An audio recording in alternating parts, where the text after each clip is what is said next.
Welcome back. Another edition of In the Green Bets with Grant and Justin here. What's up? Back for the match play this week, so we get a little bit of a change of pace. Not my greatest week last week. Some couple of chokes. Never really had anybody that close in outright contention. Fitzpatrick, I guess, was relatively close, but it was a weird week. A few guys got out in front in a bit of a birdie fest and distanced themselves from the field. Lowry was kind of close. Kisner screwed us both over pretty hard with a pretty poor Sunday. Kazire with a really bad Sunday that screwed us both. Yeah, it was a weird week. Typically that course plays hard, and it just didn't because it was soft and they didn't get much wind. But Sam Burns, 3-time tour winner, we had blacklisted him. I had blacklisted him going into the week, been like, he's back to his choking ways, and guess what? He won in a playoff, drained a bomb to prevent Davis Riley from having his first tour win. Yeah, I want to kind of give Sam Burns a little credit, where it's due, because he kind of came out, right? And everybody was like, oh, Sam Burns is kind of hitting that newcomer, profile where it's like he's going to have he could make a run for the Ryder Cup, he could do all this stuff coming up in his future. Then he kind of tailed off, right? And it was like, well, was it just a blip? I don't know. He's obviously talented, won another event, 3-time winner here in the last year. We've been seeing all those graphics and tweets this week. Props to him. He's clearly a guy who can win. It's unfortunate that he does choke sometimes or miss out on some bets, but if you bet him, if you bet him to win, then you be in the plus. So you have to give kind of credit where credit's due. Guys who bet him, good for him, or good for them, and good for him for getting wins, because winning. I think we don't really talk about this too much, as how hard winning, when we obviously do, is how hard winning is. And when you discount guys and they actually do go win, it's like, you have to give them, we got to kind of play the other side of the card and be like, hey, well, good. That's pretty impressive. Yeah. I mean, the Burns thing is like, it's so strange because up until he won last year, Valspar, he had pissed away 2 or 3 really, really good opportunities and a few other 36-hole leads. And all of a sudden he wins Valspar. He wins, I think, Valero later in the fall. You roll into 2022 and it's like, all right, Burns is over the hump. He's got 2 wins under his belt. He's going to start closing doors. And then I have him leading through 36 holes at the Players, or 54 holes, whatever it was. And he just absolutely shits the bed on Sunday. And it's like, damn, is he really back to doing this again? But you have to keep remembering, you're not going to win them all. You're just not. These guys, it's more a testament to wow, he's in contention all the fucking time than it is, oh, he's a choker, because it's really, really hard to win. I have to definitely remind myself, look, he's not Tiger. None of these guys are Tiger. They don't close the door every time they're in it. And you have to live with, some tough beats, and you're going to get it. Especially Sam Burns is starting to prove I'm legit. I've got 3 wins in 12 months. He has as many wins as anyone else the last 12 months. So, John Rahm's the best player in the world, right? And he don't win that often. So it's, he obviously doesn't play, every single week, but I'm sure he would win a lot more if he played constantly. But 3 wins in 12 months. It's impressive. If you go back and look, since Tiger stopped winning 5 times a year, you just don't get that people winning that many times a year anymore. I think JT won 5 times once. I know Spieth won 5 or 6 times in 2014 or 2013, whatever it was, but it doesn't happen. So 3 times in 12 months is super duper impressive. And that's considering he pissed away the Genesis last year. The Players last week he lost. I'm sure there's another that I'm not thinking of that he had a lead through 36 holes or 54 holes that he didn't capitalize on. But it's a variance thing. You got to put yourself there as many times as possible. Eventually, he'll come through, and he's officially off the blacklist. And I dare them to drop him at a 50 on a major, because he's got the game. His putter it's amazing. It's one thing that kind of separates him now that he's put himself in this next tier is his putter is significantly more consistent than some of these other guys. Morikawa's is so up and down. JT's, you just never know what you're going to get. Burns putts well most weeks, and he has like super ceiling with the putter. Yeah, it's fun to watch these guys that, especially the guys you bet them, you start to pay attention to it more. Is that he hit the ball super far forever, right? Like he's always just hit massive bombs. And then his putter's always been good, but like then his putter started to spike enough where he could win. Then he started winning. Yeah. And now his ball striking in general is just starting to like be really good all the time. Yeah. So it's kind of fun to see the progression because he's starting to put the puzzle pieces together, and it's actually resulting in wins and first place finishes. So it's fun. I mean, he's going to be a player we could have on our card in huge events.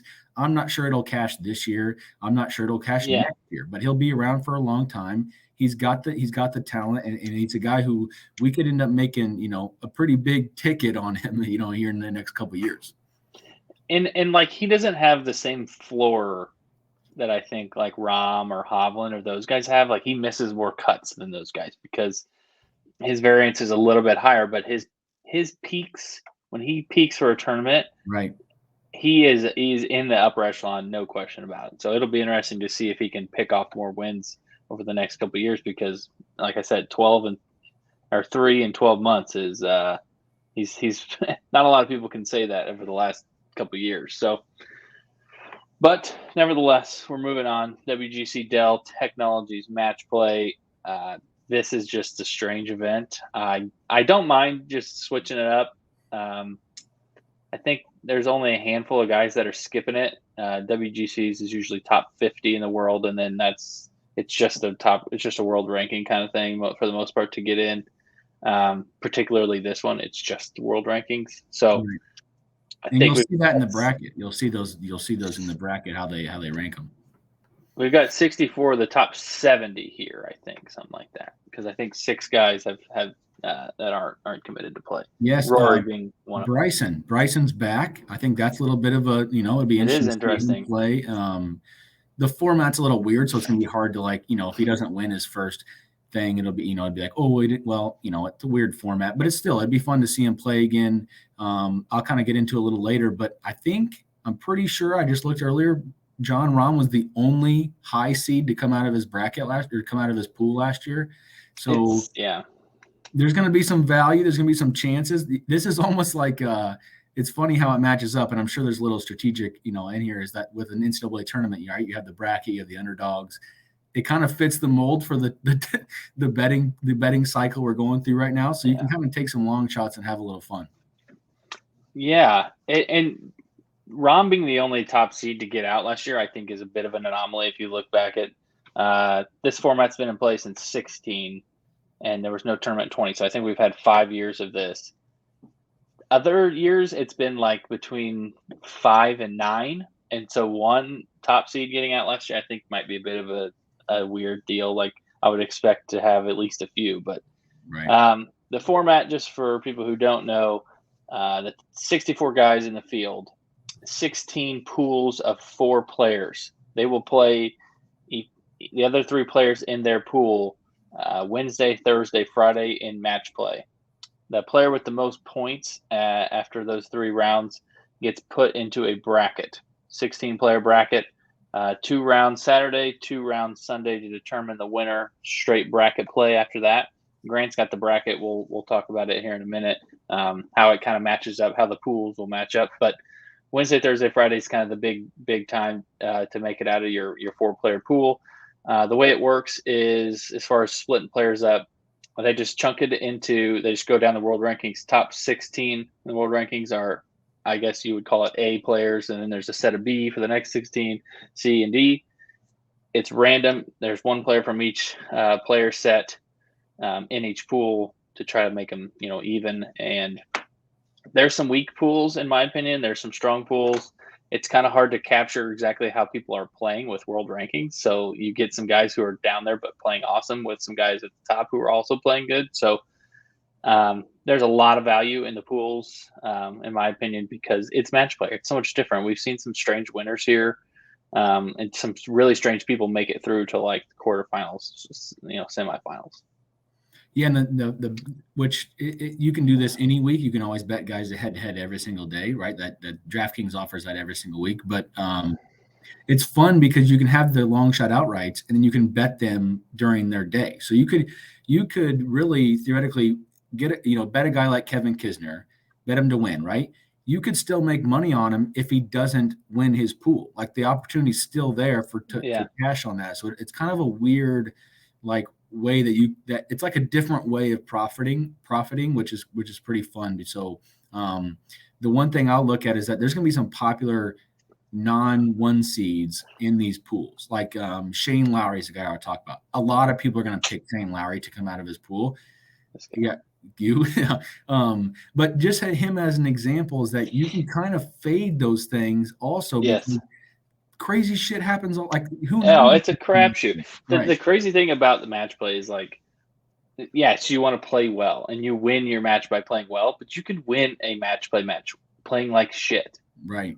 Like if you're only playing one person, it's not like a regular tournament. You go out and play like shit on Thursday and you're in 120th.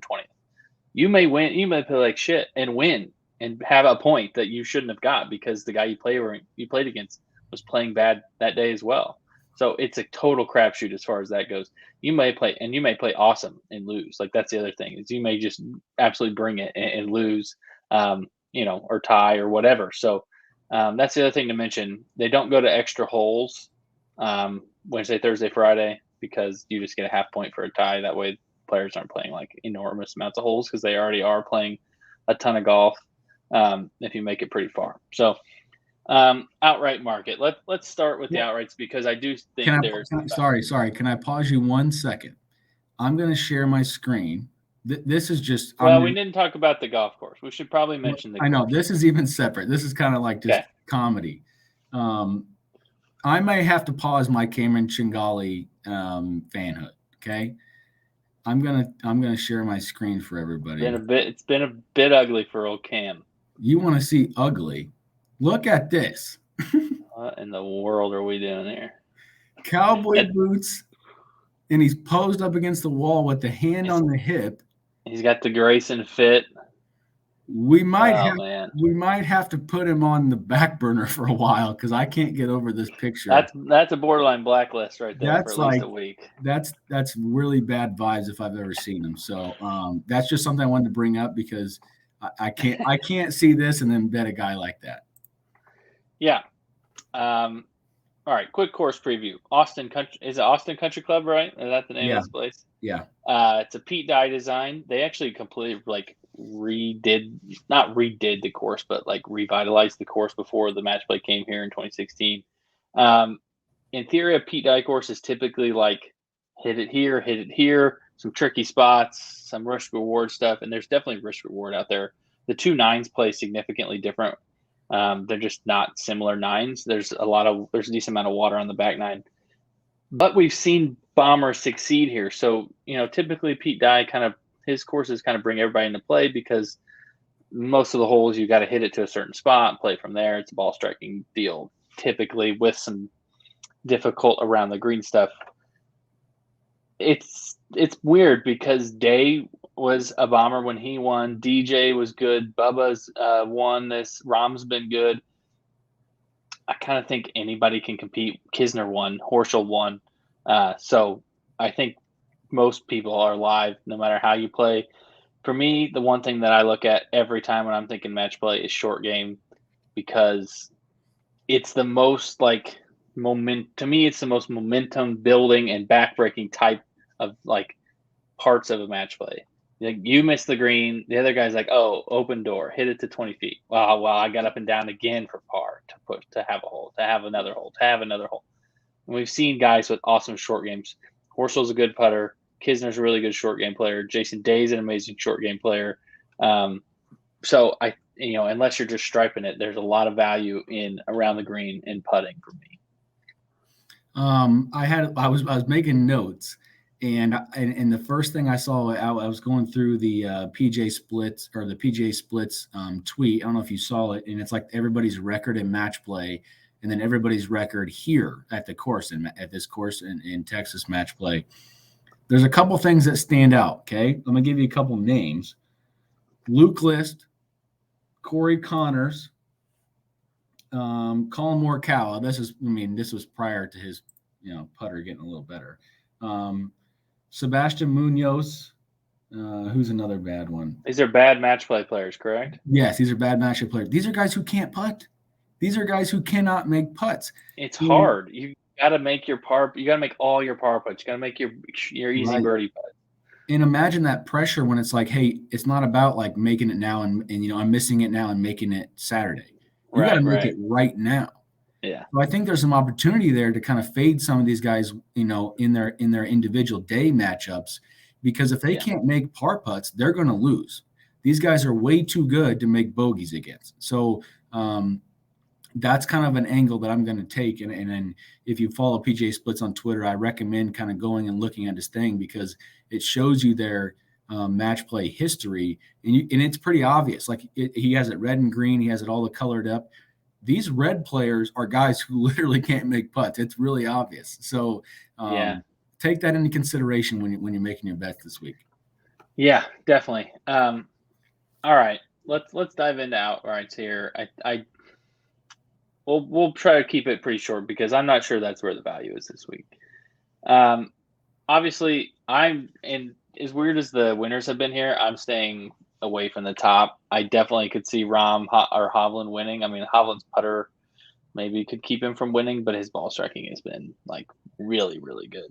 This is not the event to take the top guys. This ain't it. No. And it's like Masters in 2 weeks, or I think 2 weeks. And do these guys really want to play 7 rounds, or do they just want to go get some rounds in and kind of move on, but for better or worse? The first name that I would potentially click is Berger at 28. He's been playing awesome. He's got the short game that I would like. He also has the I take fucking forever to putt, and that will just absolutely dick with whoever I'm playing against. Mm-hmm. I like that. He's miserable to play with, I'm sure, sometimes when he's taking forever on putts. So I would potentially take Berger at 28. And then I'm going down farther. Then I would take Lowry at 40, playing about as good as anybody. Some really, really good golf, good short game player as well. Anybody for you in that mid, that 25 to 30, 40 range? No, honestly, I'm going a little farther down with Sung Jae. That's who I kind of started with. Yep. I don't really know his kind of his like Texas stuff. I can't really bring that up because I haven't done enough research to go there. I'll probably do that tonight or tomorrow. But I like a guy like him who can ball strike and make putts. This is honestly so hard. Oh yeah, there you go. Excellent Bermuda putter. Top 20 at the Houston. I like guys who have high floors, like you said. I like guys who are going to put pressure on guys to play well. You want to come into a matchup thinking like, if you're going to beat me, you're going to have to make birdies. Like you have to, or else you're screwed. So a guy like that, a guy like Sung Jae is another one. Tommy Fleetwood's been playing pretty well. He's another guy that I think it could maybe see some success. His putter goes weird. Yeah. I like him in his group for sure. I do think there's some value on him. He's been playing very good. Do you put any stock in the? Yeah, I was literally just about to ask you that. What do you think about the Pete Dye stuff? I mean, is it relevant or no? Yeah, I think it is. I'm not sure it's as relevant as somewhere like PGA West or RBC or wherever. Just because we've seen non-Pete Dye guys kind of succeed here. But Answer at 50, great Pete Dye player. Also a good putter and short game player. His form is up and down. Wasn't great last week, and it wasn't great on Sunday or whatever the last round of players. But I kind of think this format fits him pretty well for what he does. He doesn't make a lot of mistakes. I don't mind Homa, but his putter's been good recently, so I don't mind him at 60. I don't know that it's a kind of weird event to even think about who might win, but Kisner won at 90 or whatever. Yeah, I don't want to say this because it sucks to say it, but it almost like you're not going to find your money in the winner. Like you're going to find your Probably not. money in the other places. Probably, obviously, you can hit it if you get lucky, but there's just so much variance involved. You're going to probably find a little bit more value in guys day to day. Kevin Na's another putter guy. He'd be more of a pedigree guy where it's like he just wants to compete one-on-one and win. He's a proven winner too. Right. So I like guys like that. The problem is like so many rounds in a row beating guys. He has not been playing good either. Yeah, that's a really hard bet. I like McNeely and his. I know we're going to go through the matchups or the pools here in a second. But I like this range a lot. I like this kind of like 45 to 80 range. Kokrak's another guy I'm gonna talk about here later in his pool. Patrick Reed, I'm definitely. I was literally getting ready to ask you, what are your Patrick Reed thoughts this week? Patrick Reed scared me into almost 250, which was amazing. I think he finished like 20 or like right around 20, maybe 23rd or whatever that weekend that I bet him. Players. Players. But Brian Harmon's another guy. He might make a run. I'm not sure he's going to win, but he can make a run. He could win you some money day to day. Bobby Mack, not so much. But this is kind of the range that I'm thinking. Bobby Mack made like the Final Four last year. He was pretty far along. I remember he like drove the green on 18. Unbelievable drive and made it for Eagle to win some match 9th last year. So he made the quarterfinals. There you go. Or I guess that's the quarterfinals. Yeah, I'd say anybody's guess is as good as mine. I would say maybe pick. I don't mind Reed. I know he's played good once in the last like 6 months, but I'm not really sure how good you have to play to win this. Yeah, Justin Rose is another. I mean, you bet against him constantly, but he's a guy who can make putts. He can make good scores. He can put pressure on you. Definitely. The hard thing is like that doesn't even matter. Like what? Like he's got to win his matchups. He's got to play well. He's got to catch some lucky breaks, right? These guys who are in, they're going to get lucky a few days. So, that is obviously impossible to predict. So maybe you take a couple long shots, take a couple of guys who you think are safe bets who have high floors and try to play those matchups. Maybe even bet a couple live numbers, right? Those live numbers might be good coming into like Saturday or Sunday. I like this range though. All right, let's hop into some groups and run through them. There's 16 groups. So Grant's got his screen up there. Those are the world ranks. Of the guys in the group. So Patrick Reed is the highest odds, but he is the second best world rank. Now we all know Patrick Reed's been playing like shit, and Young and Munoz have actually been playing pretty good, particularly Cam Young. To me, this is a stay away. This is a John Rahm winner. I was gonna say, if you want to bet John Rahm and sprinkle a little on Reed as like a hedge, maybe you bet Reed against Rahm in his matchup, like in their head-to-head match.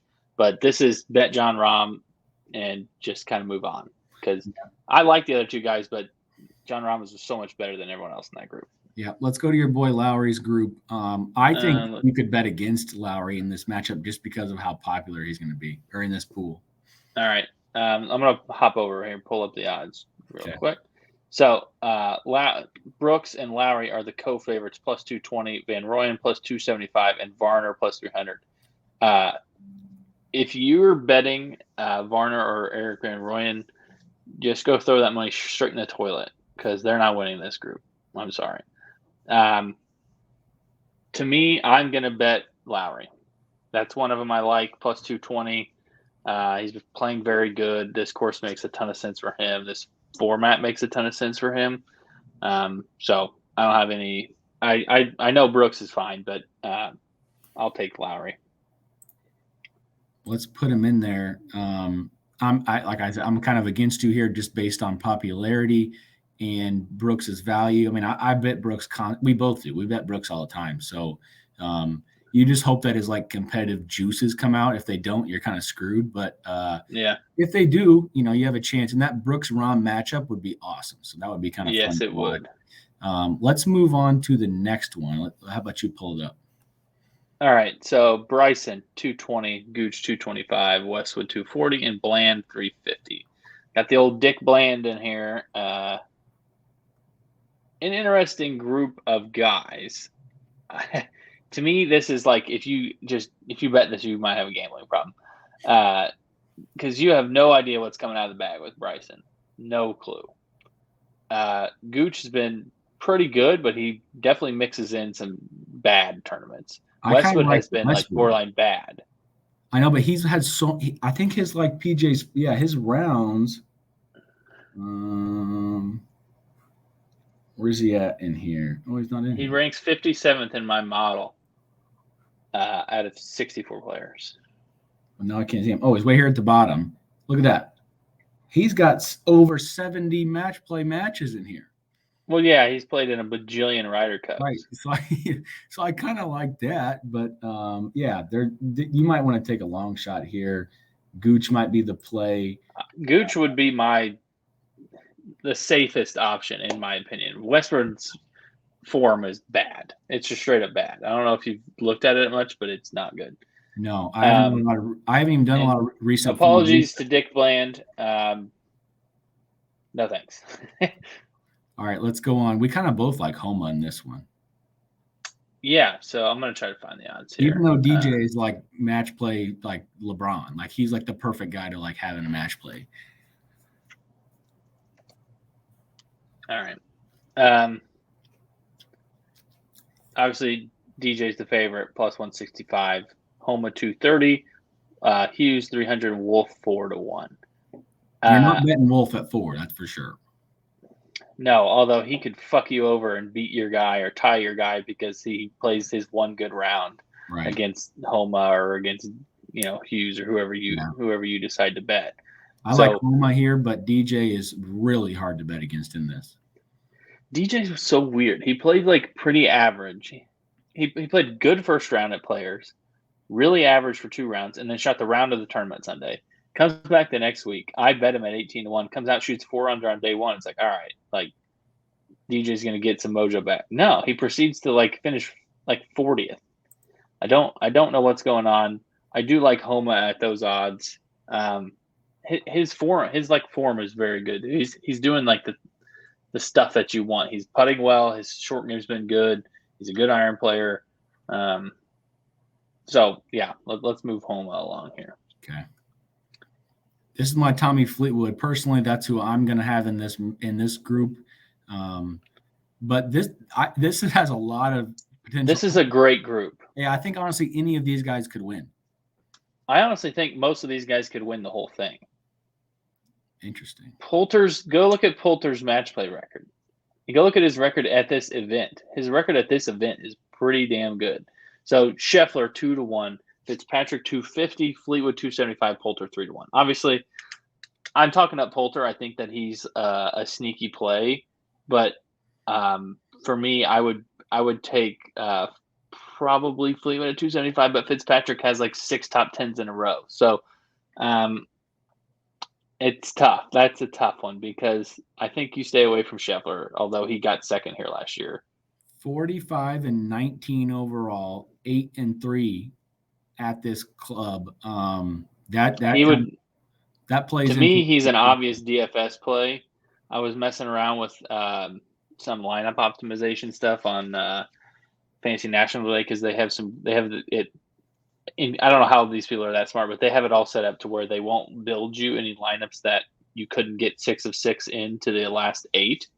And Poulter was one of the guys that I was in my pool of players because at his price and his experience here, like he's so good. Next group. This is, in my opinion, the worst group pretty easily. No offense to Tom Hoge, who's played great this year, but I have zero confidence in Hoge like taking people down in match play. Also, Minwoo Lee, no thanks. He's an official world golf ranking manipulator. But I think contrary to what you like, the one where it's like you don't know what to do, take the guy who's the longest. What's wrong with that? Yeah, I guess. To me, this group is a stay away. But yes, if you're gonna bet somebody, just what the hell, might as well The bet problem is Minwoo it's 4-1. 4-1. 4-1's like not very good on betting a guy who's really not good at golf. So What's Minwoo 64th in my model? Grant, how many guys are playing this week? Probably 65. 64. 64. Not great from Minwoo. I think save your money on Minwoo 4-1. Who do we like here? Do we like just Billy then? Probably. He's playing good. He's been good in this format. Obviously, defending champ. Yeah, that's who I would go for. This is a very interesting group.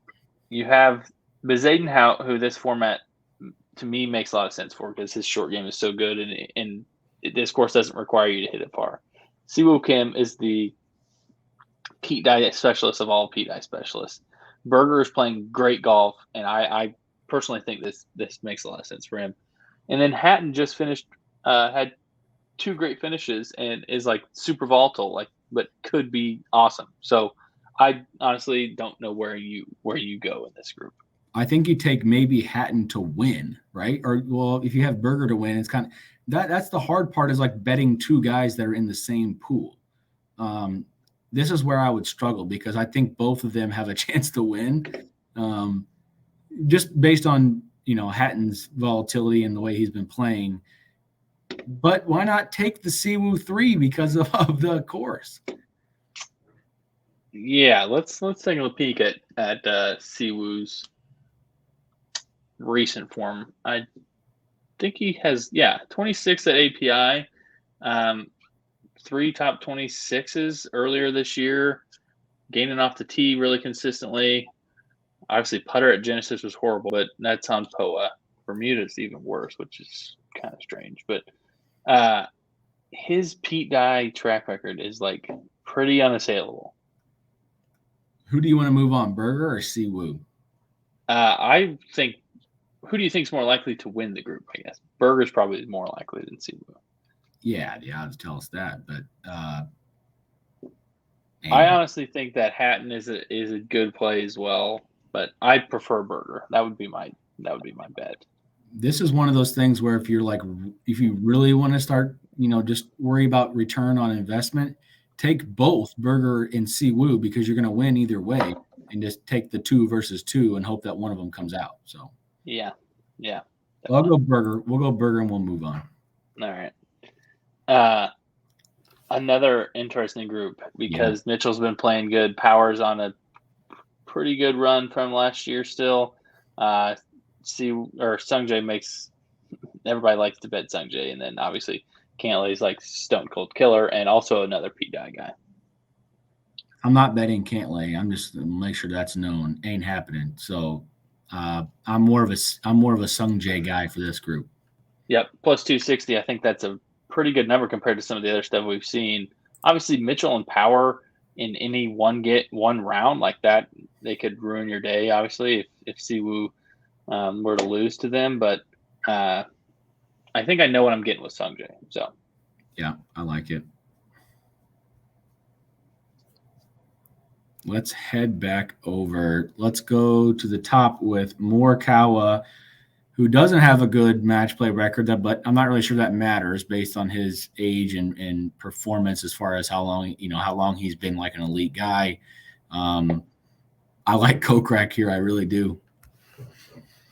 He's playing pretty damn good and at the highest odds. This one could just be like, whoa, how did Kokrak win that group? And yeah, I like Sergio. He's been a great match play player.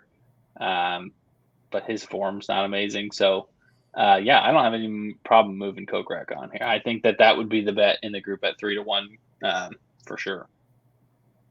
This is interesting because you have a bunch of guys who just like hit it really far.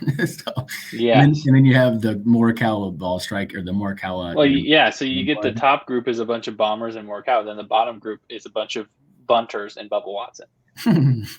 Yeah, it would be nice to swap those two. I don't really know what to do here. I kind of think Abe wins this group.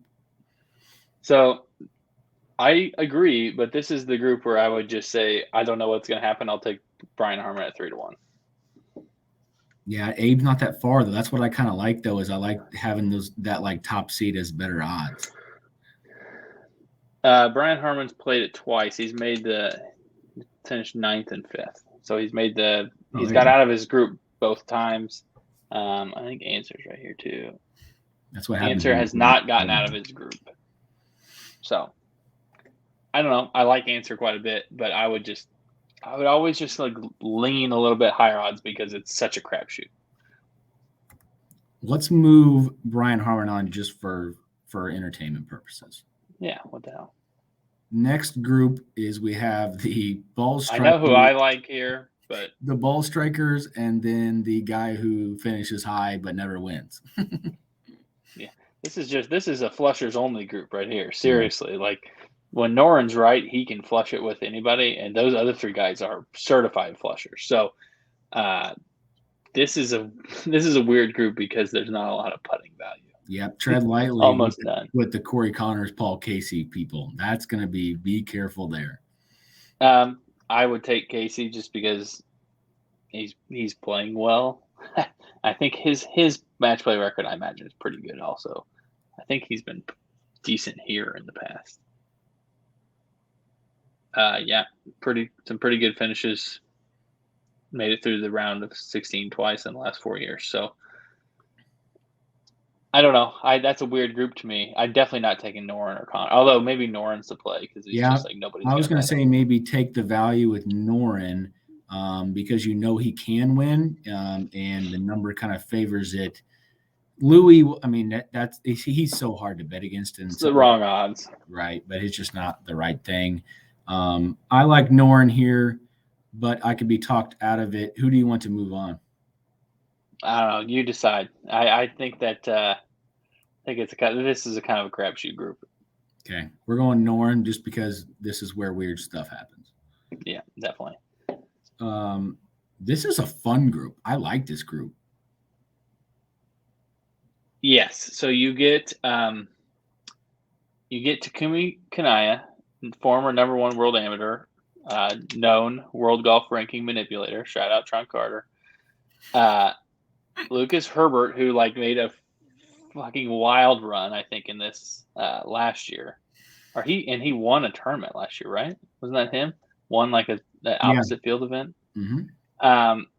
Played well a couple weeks ago too. And then you've got perennial chokers, Tony Finau and Xander Schauffele.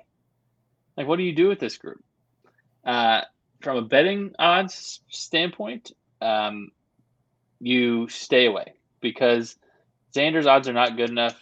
In my opinion, no way I'm taking Tony right now. He's been playing like shit. Kanaya, I don't think is that good. and Herbert's just like a wild card. Maybe you just roll with him at 3-1 and you just move on. Yeah, I think I'm a little bit higher on the Tony play than you are just based on the wonkiness. But I like the Herbert play could be fun too. We can't do this. This is not what we need to look at.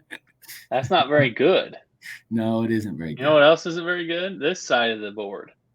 That's what steers me away from Tony is he's going to have 6 putts to have or win holes inside of 10 feet. And how many do you think he's making? 2. 6, yeah. Yeah. So Tony makes me nervous. Herbert. I'm not taking Xander at whatever his was. Hell no, 175. Hell, I'm not doing that. Herbert, what if he brings the putter? Holy cow, his ball striking numbers are horrible though. You can't bet this group. Stay the hell away. Everybody's playing bad, and no way you want to bet Xander at 175. Stay away. X off that group. Move Xander on because he's the only person worth a shit in that whole group. Xander is. Oh man, you're crazy. You bet Xander. I'm not betting Xander, but that's who I'd definitely pick if I had to. Stay away from him. Everyone else is super, super live. To me, Leishman is dangerous in this situation. He just plays the kind of style that is always there. If the weather gets weird, he's good in weird weather. But Kisner is a match play killer. Like, he's a certified match play killer. Like, there's a reason he's like finished second and first in the last 3 tries at this. 16, 6, and 1 at this course. That's pretty damn good. But he has to play JT, who's playing unbelievable. Mark Leishman, who he's been playing good other than a couple rounds at the Players. And then Luke List, who will hit it 50 by him all day. That's got to be a bit weird. Justin Thomas has one thing on his mind, and it's a green-colored jacket. I would say it's green-colored paper also, but well, that too. This pays a lot of green-colored paper. This might be a Leishman group just based on who knows what's going to happen. I'll take Kisner at 260. Okay. And just close my eyes and say, I don't know why he's good at match play, but he is, and just take it and move on. I like that. He's playing decent enough. Like, he played okay last week. I honestly don't know what to tell you to do with this group, because Spieth's form is, I wouldn't say good. 210 for Spieth. I think the Adam Scott odds are good. Same. It's pretty easy for me. No way I'm taking Keegan Bradley when putting matters. Justin Rose is way too up and down. And Adam Scott's playing good golf. Not really any other way around that. He popped pretty high in my model, I'm pretty sure, also. Yeah, this is just kind of not amazing. I think this is an easy group to pick, but it doesn't seem like the right pick because it seems so easy. That's like that's my weird thing about this. Keegan Fitz is like the poster child for my argument that the putter's not, the non-putters aren't going to win this thing. So yeah, I would stay away from Keegan probably. Yeah, I would take the 230 with Scott, because I think that's decent odds for a guy who is borderline could be the favorite. Let's move on. I have a dark horse for the winner of the weekend in this next group. Trying to find odds here. Oh, that's why I couldn't find odds. Because Russell Henley is somehow the favorite. Plus 220. Oh, do not do that. So he was going to be my tournament winner odds, not the Russell Henley? Yeah. Is he? Am I missing something with Russell Henley? The old Texas swing. That's it. And by that I mean his actual. Holy shit! His Bermuda putting. His actual golf swing. That's what I really mean. I think he would. Bad at Valero. Good Houston Open. I think he could get hot and win this event. I agree that he has like the catch fire ability, but in my opinion, Neiman is better, and Matt McNeely can get just as hot. And Kevin Na is the best player in this group, and it's not even close. I'm not betting Kevin Na because he could WD in any time. I could just take Henley and McNeely both, kind of like I mentioned earlier, and write it out from there. What's Henley's record in this? Has he played in this before? Let me tell you. If he played in it, he's only played in it once.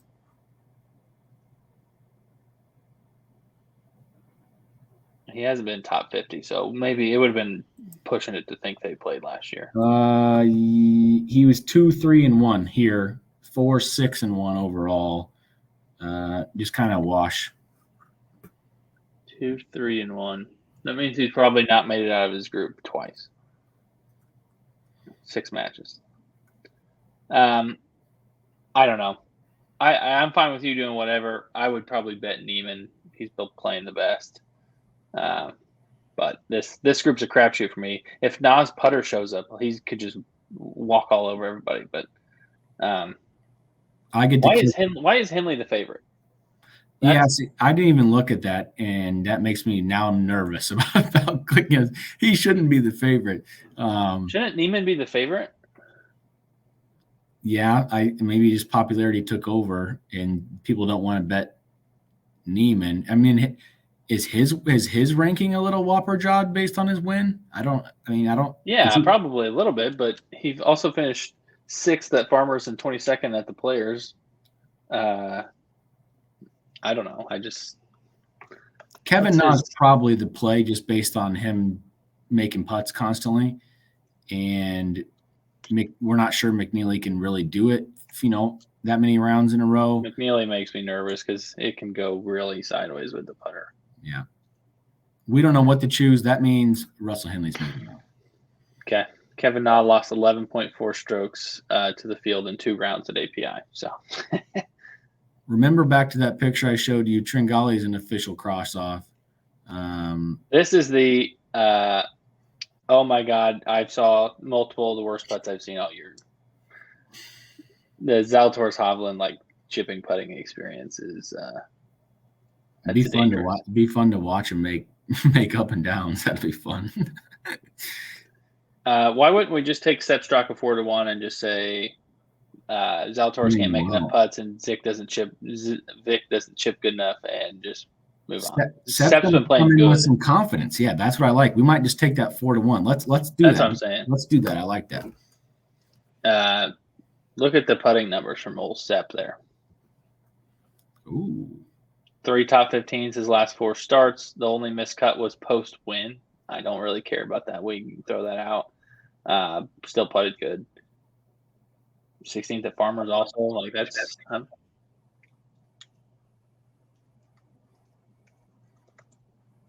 2 top 5s at Houston Open. I mean, not that that's exact corollary course, but it's at least the same area of the world. Yeah, I like it. I'm in on that. Yeah, let's take a little step action. Let's do a quick. I mean, these are obviously going to be hard to predict because we don't even know if these guys are going to be playing each other. So this is kind of like one of those things where it might be a waste of time. But let's go through and pick some of these guys. You like Lowry to kind of make a run, right? No. I would rather.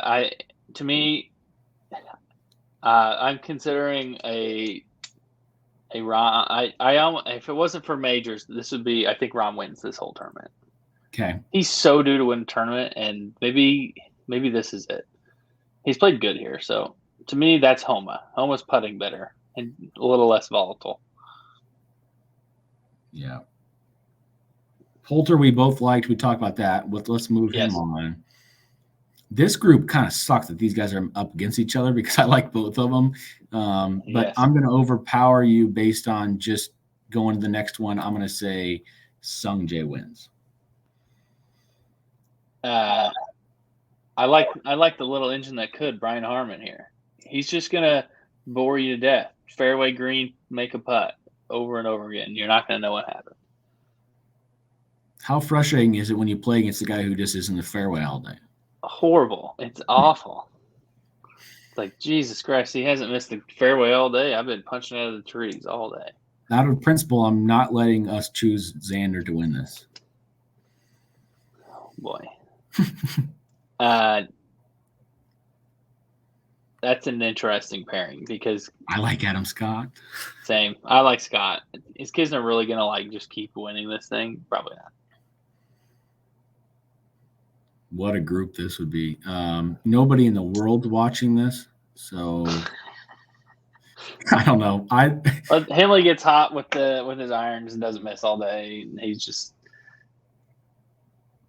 Do you want the now it's like a whole bunch of random people against John Rahm. Can John Rahm just wield his unbelievable golf? I think Rahm wins against Homa. I don't think that's particularly close, but. This bottom half, man. I like both. We like both of these. We like 4 guys in this little area. At least. I like Hatton too if he could get out of his group. Right. I don't know. Sung Jae because I like him. Yeah. And I think Sung Jae would have the best chance against Rahm out of either of those two. I mean, Norton's not going to win 3 in a row, right? Nope. Although we have Brian Harmon, so that's kind of like. Yeah, Brian Harmon's been good here. I like both these guys. Your choice. This is Adam Scott. Henley's putter runs out. Adam Scott's. We know what we're getting with Adam Scott. Let's move Adam Scott again.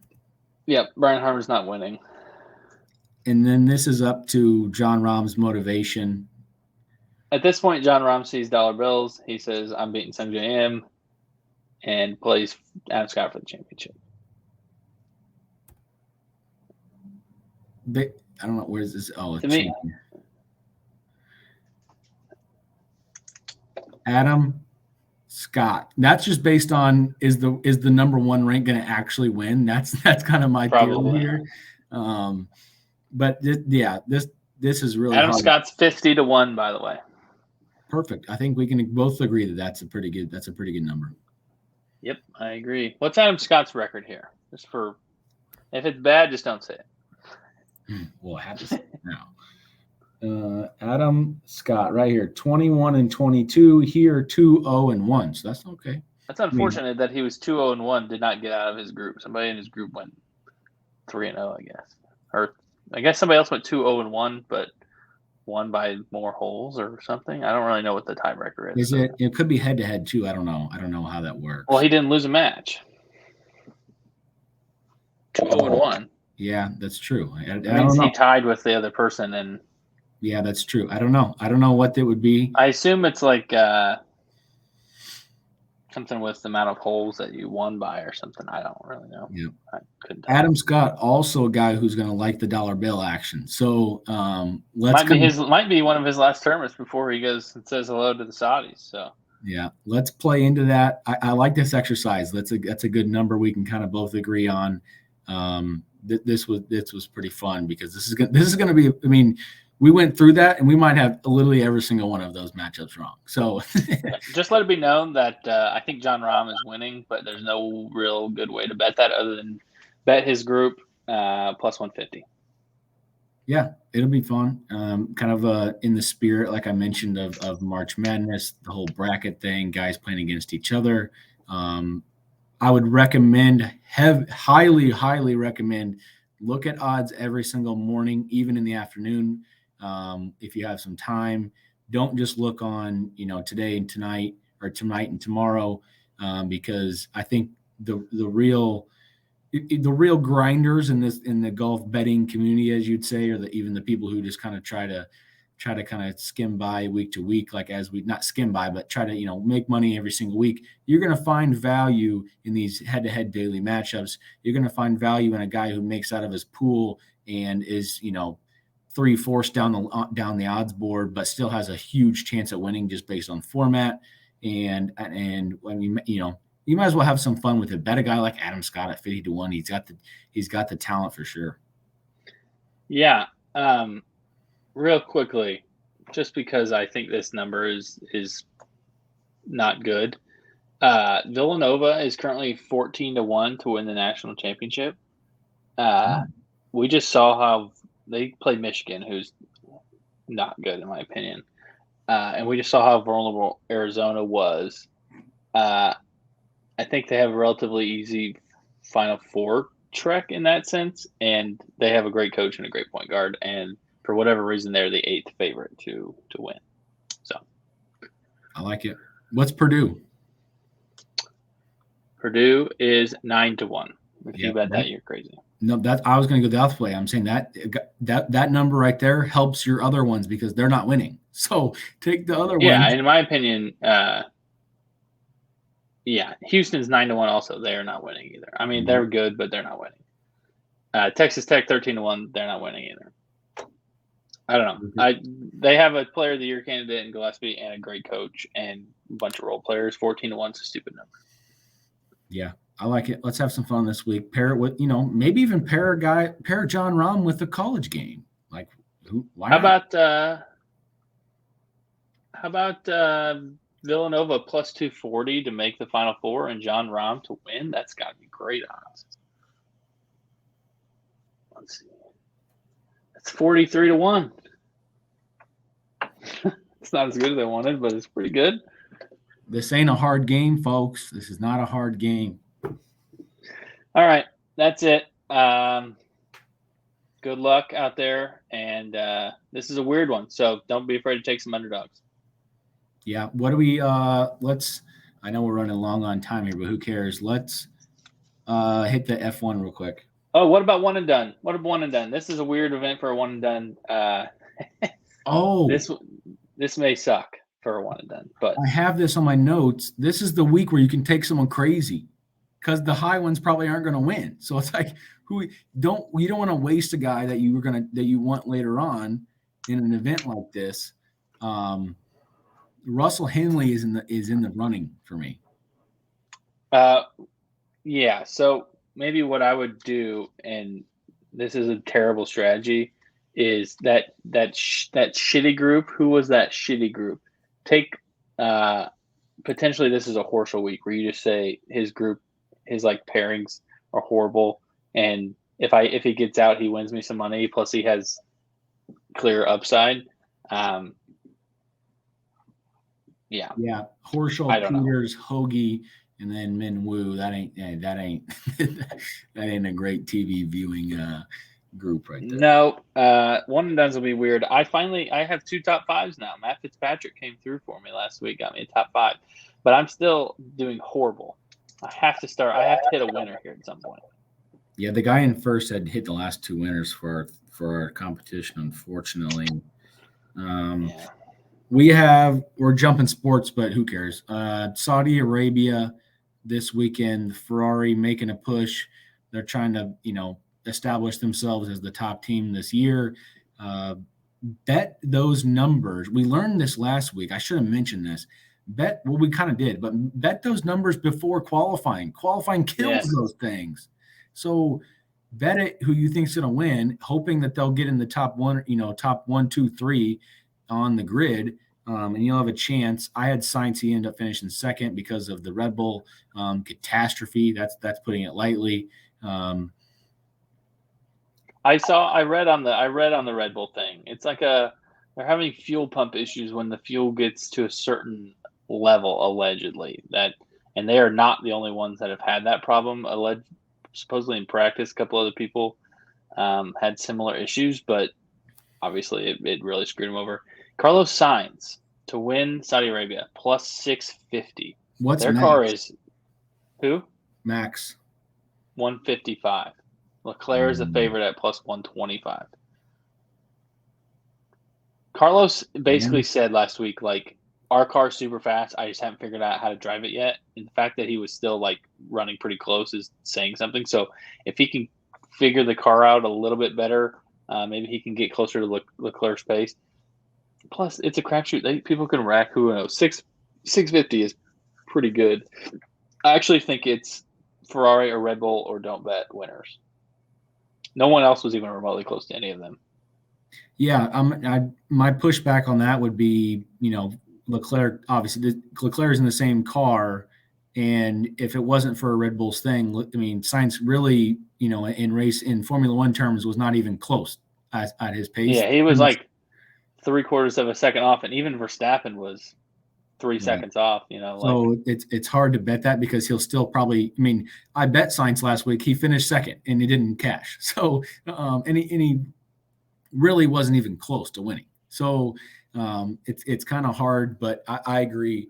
Take one of those teams and kind of go for it because it seems as if Ferrari might be kind of putting their footprint at the big, down pretty.